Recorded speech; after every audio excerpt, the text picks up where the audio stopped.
వృషభ రాశి వారికి ఏడాది తర్వాత శుక్ర భగవానుడు కర్కాటక రాశిలో సంచారం చేయడం, అక్కడే ఉండబడినటువంటి రవిచేత శుక్రుడు హస్తగతం అవ్వడం వలన తల్లిదండ్రులతో, అన్నాదమ్ములతో, అక్కా చెల్లెలతో, బావలు బామర్దులతో, పార్ట్నర్షిప్ వ్యవహార కార్యక్రమాలు చేసే వారందరితో కూడా వీలైనంత వరకు తక్కువగా మాట్లాడడం, గౌరవాన్నిచ్చి పుచ్చుకోవడం, ఏదైనా మీకు తెలిస్తేనే దాని గురించి మాట్లాడడం అవసరం.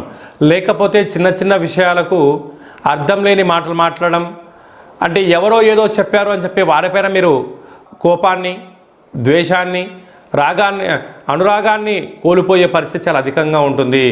కోపతాపాలకి ఇది సరైన సమయం కాదు.